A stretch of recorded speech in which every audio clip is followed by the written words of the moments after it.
नमस्कार, जोहार। आज के इस विशेष कार्यक्रम स्पर्शता विरोधी सप्ताह में आप सभी दर्शकों का हार्दिक स्वागत है। मानव सभ्यता की विकास यात्रा पर अगर हम एक नज़र डालें तो हम पाते हैं कि इसने कई चीज़ों को, या यूं कहें कि कई प्रथाओं को आत्मसात किया है। इसमें से कई प्रथाएं बहुत अच्छी रहीं तो कई बहुत खराब। स्पर्शता जैसी जो प्रथाएं हैं वो मानव सभ्यता के विकास में एक कलंक जैसी रही। इसका शाब्दिक अर्थ होता है ना छूना। आम बोलचाल की भाषा में इसे छुआछूत भी कहते हैं।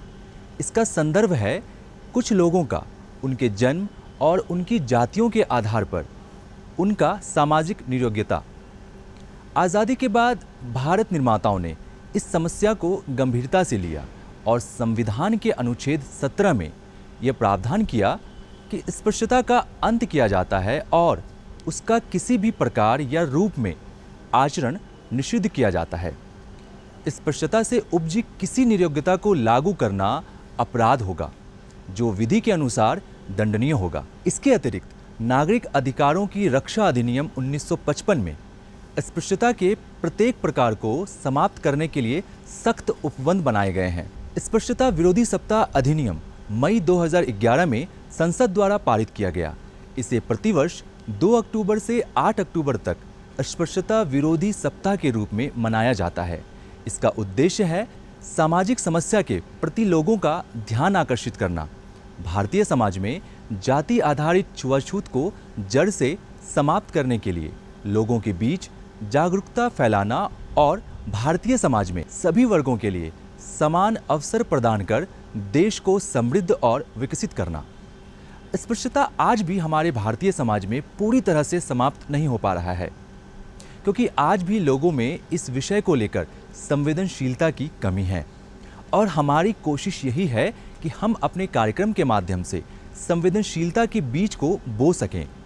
आइए जानते हैं राष्ट्रपिता महात्मा गांधी की वाणी में उनके अस्पृश्यता संबंधी विचार। अस्पृश्यता की जड़ हर एक हिंदू के दिल में से निकल जाए। जिस जगह पे तन पर चलता है हिंदुओं की तरफ से वहाँ भी वो चली जाए तो हम बहुत ऊंचे चले जाए। और जब अस्पृश्यता की जड़ निकल गई तो मुझे कोई, हम क्या मुसलमानों को या तो दूसरी कोई धर्मी है उनको अस्पृश्य बनाएंगे? या तो अस्पृश्य बनाने की जैसी बात हो गई। मैं समझता हूँ हमारे धर्म पर एक बड़ा कलंक लग गया है अस्पृश्यता रूप। तो अस्पृश्यता को मिटाने के लिए हम खुद अस्पृश्य बन जाए। अगर हम अस्पृश्य बने, झाड़ू निकालने का काम करें, वो कोई खराब काम थोड़ा है, वो तो बहुत अच्छा काम है। स्वच्छता रखना वो तो धर्म है, तो वो तो धार्मिक काम हो जाता है।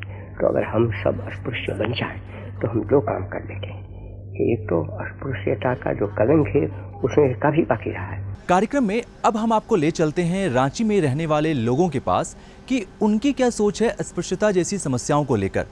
हम आज पहुंचे हैं मोराबादी में स्थित एक पार्क में, जहां हम लोगों से अस्पृश्यता विरोधी सप्ताह के बारे में जानने की कोशिश करेंगे और साथ ही वो इसको लेकर कितने जागरूक हैं ये भी जानेंगे। जैसा कि आप जानते हैं कि अस्पृश्यता विरोधी सप्ताह चल रहा है। इसको हम अगर अंग्रेजी भी कहें तो एंटी अनटचेबिलिटी वीक चल रहा है। इसके बारे में आप क्या कुछ जानते हैं? देखिए, अनटचेबिलिटी अस्पृश्यता हमारे समाज की एक कुरीति है।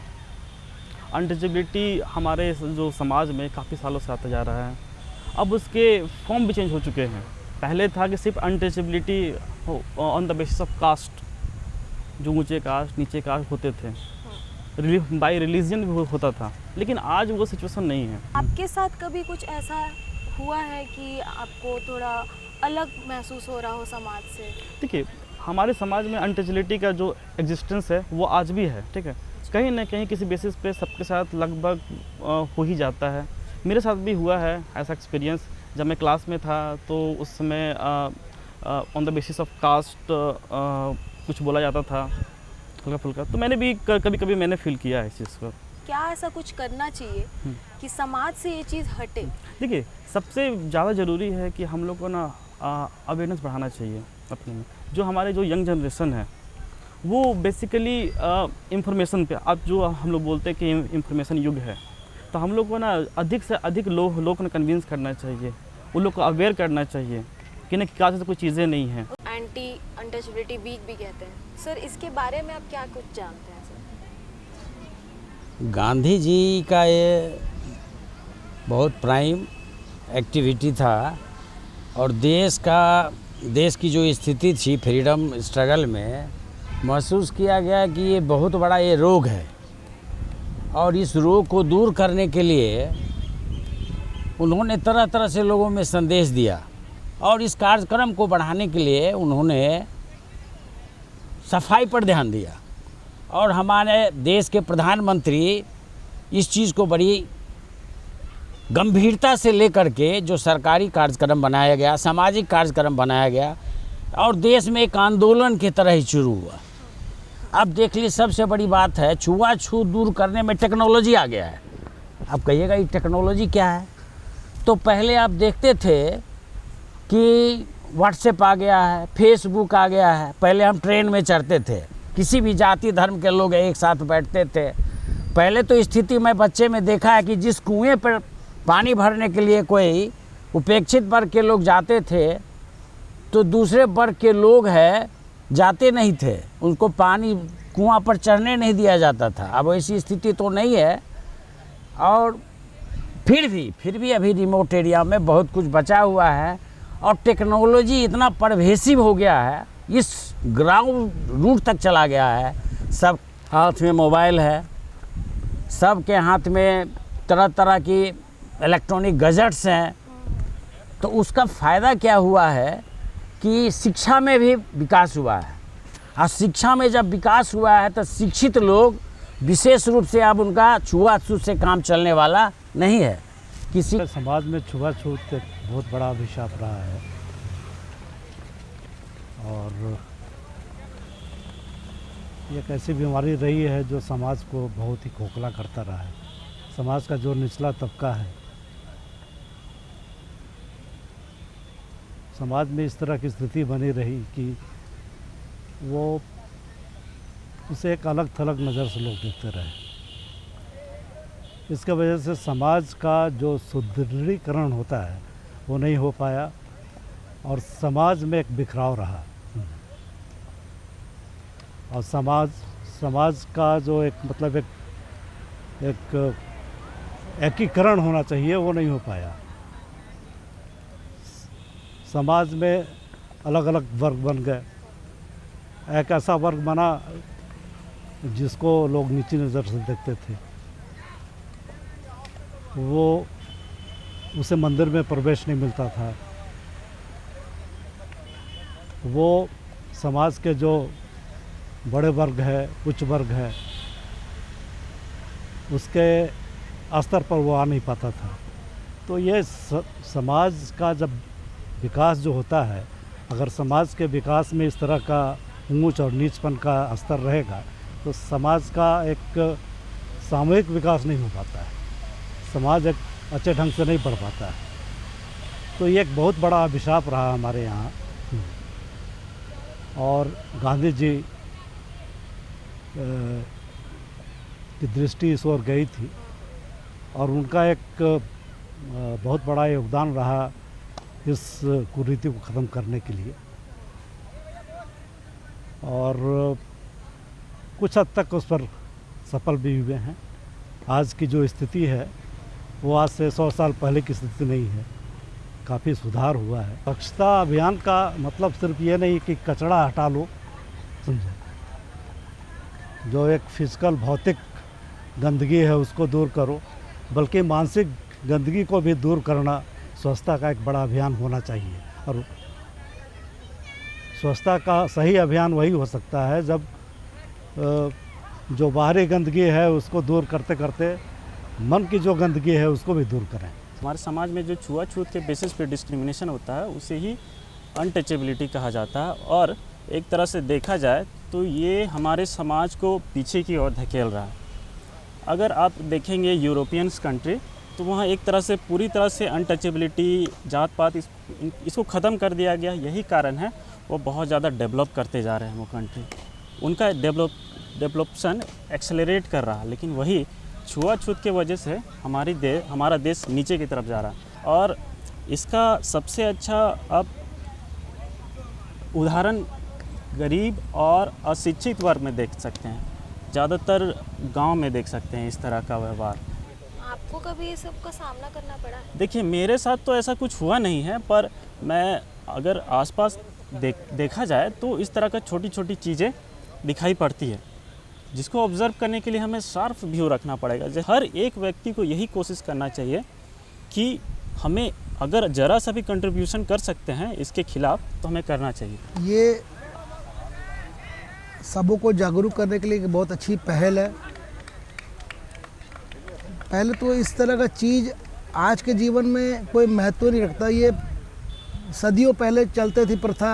अब लोगों का सोच बड़ा है, लोग शिक्षित हुए हैं, निचले वर्ग से लेकर ऊंचे तक सभी लोग शिक्षित हो रहे हैं। सबका सोच में बहुत विकास हुआ है, बहुत सोच ऊंचा हुआ है।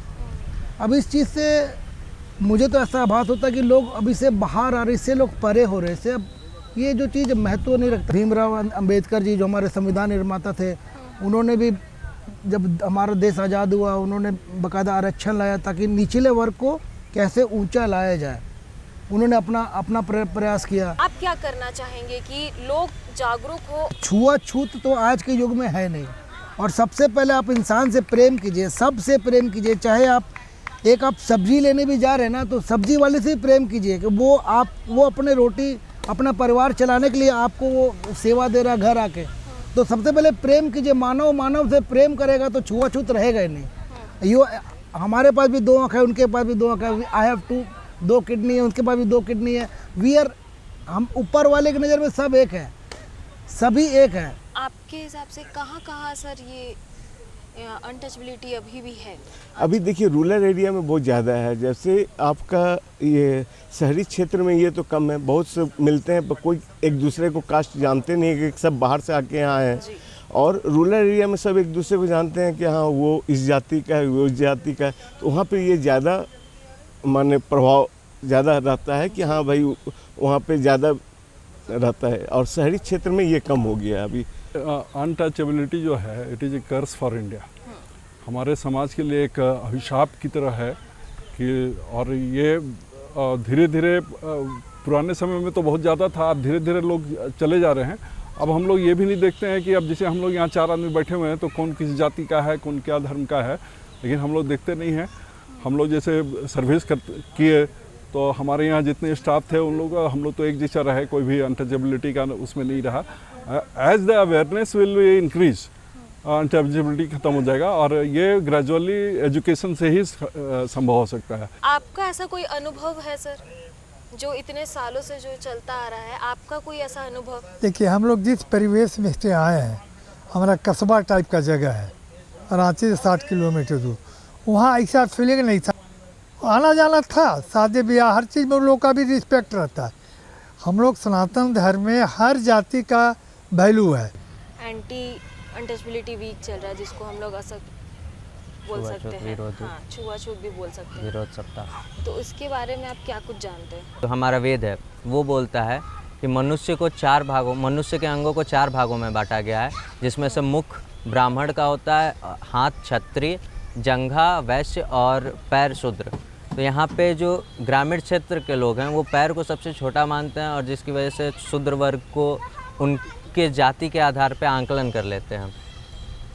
और उसी वेद में 14वें श्लोक में एक और चीज़ लिखा गया है कि विराट पुरुष के पैरों से ही पृथ्वी का निर्माण हुआ है। तो जो पृथ्वी है वो उन्हीं शूद्र वर्गों से निर्मित है। तो हम उस चीज़ को अनदेखा नहीं कर सकते और चारों चीज़ मिल के ही एक पृथ्वी का निर्माण करती है। और उसमें से अगर किसी एक जाति किसी वर्ग का अगर कमी होता है तो पृथ्वी का विनाश होना तय है, ऐसा सनातन धर्म कहता है। अच्छा, आज की युवा पीढ़ी है, ये जो छुआछूत और डिस्क्रिमिनेशन जिसको हम कह सकते हैं, इसके बारे में लोगों को जागरूक करने के लिए आप युवा हैं, आप क्या करना चाहेंगे? जी देखिए, पहले तो खुद से शुरुआत करना चाहिए, जो अभी हम लोग कर रहे हैं, और खुद से शुरुआत करते हैं, साथ में अपने समाज से शुरुआत करेंगे। जब अपना समाज उस चीज़ को अपना लेगा तो अपने आप वो एक बड़ी श्रृंखला बनते जाएगी। अगर हम अपने समाज को सुधारें, अपने समाज में ये भावना लाएं कि हाँ, छुआछूत से आप लोग दूर रहें, आप लोग छुआछूत जो है शूद्र वर्ग के लोग हैं या फिर जो भी है जाति के आधार पर उनका आकलन ना करें, और जब अपने समाज को हम सही कर लेंगे तो वो अपने आप एक बड़ी श्रृंखला बनते जाएगी। वो अपने मान लीजिए हमारे समाज में 5 लोग हैं, हम उन 5 लोगों को ये चीज़ सिखाते हैं, वो 5 लोग अपने समाज में अलग 5 लोगों को सिखाते हैं, तो ऐसे करके ये श्रृंखला बनते जाएगी, जिसकी वजह से सबके विचारधारा में ये बदलाव आना स्टार्ट हो जाएगा। आइए अब साहित्य और मीडिया के आईने से अस्पृश्यता विरोधी सप्ताह के बारे में जानते हैं। साहित्य के नज़रिए से अब क्या आप कहना चाहते हैं? मेरा जो अनुभव बताता है, साहित्य कभी भी छुआछूत को बढ़ावा तो नहीं देगा। प्रेमचंद से लेके अब तक कहीं भी कभी भी अस्पृश्यता को बढ़ावा नहीं दिया गया। शहरों में तो ये बात ख़त्म हो गई, इसलिए शहरी जो लेखन है उसमें ये आपको बहुत कम दिखेगा। मेरा व्यक्तिगत अनुभव भी है, गाँवों को लेकर अब कम लिखा जा रहा है। असल अनुभव गाँव का कम होता जा रहा है। मैंने एक ज़माने में गाँव की कहानियाँ लिखी थी, इसलिए बहुत आसान काम नहीं है साहित्य वालों के लिए भी। फिर भी वो है ना, आशा के प्रदीप को जलाए चलो धर्मराज, तो हम आशावादी हैं। समय काफ़ी समय से मीडिया में है, आपका क्या अनुभव रहा सर?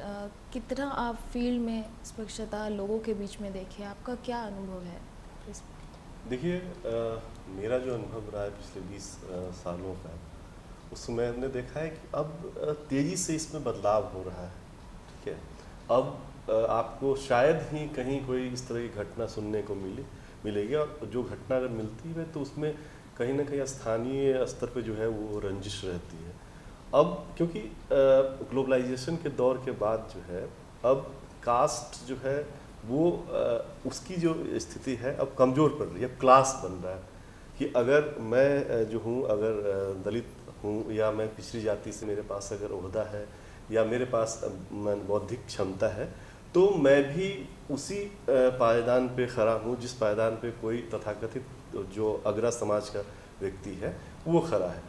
तो इस वजह से मैं देख रहा हूँ कि अब ये बहुत कम हो रहा है, और ये बहुत ही शुभ संकेत है इस देश के लिए कि छुआछूत की भावना और जो मन में था वो ख़त्म हो रहा है। और अगर ऐसा कहीं कुछ हो रहा है तो उसका प्रतिकार जो है केवल न उस पीड़ित पक्ष कर रहे हैं, बल्कि समाज के सभी लोग, सभी जाति, सभी धर्मों के लोग प्रतिकार कर रहे हैं। और ऐसे भी मैं आपको बता दूं कि हिंदू धर्म में जो है कोई कॉन्सेप्ट इस बात का नहीं था, क्योंकि हम तो यहाँ पे ये मानने वाले लोग हैं कि हर जीव में जो है ब्रह्म का वास होता है, तो जो ब्रह्म मेरे अंदर है वो ब्रह्म उस व्यक्ति के अंदर भी है। तो फिर हम कैसे उसको मतलब उससे जो है विभेद कर सकते हैं।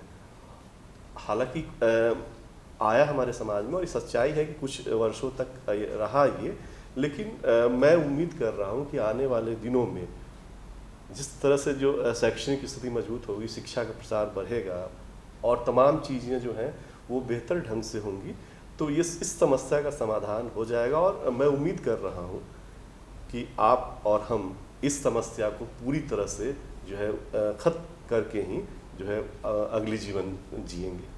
और भी आपको ऐसा लगता है कि और भी ऐसे कुछ स्टेप्स लेने चाहिए इसके विरुद्ध? बिल्कुल जो है लेने चाहिए, और गवर्नमेंट ने बहुत मजबूती के साथ इस समस्या के खात्मे के लिए काम किया है।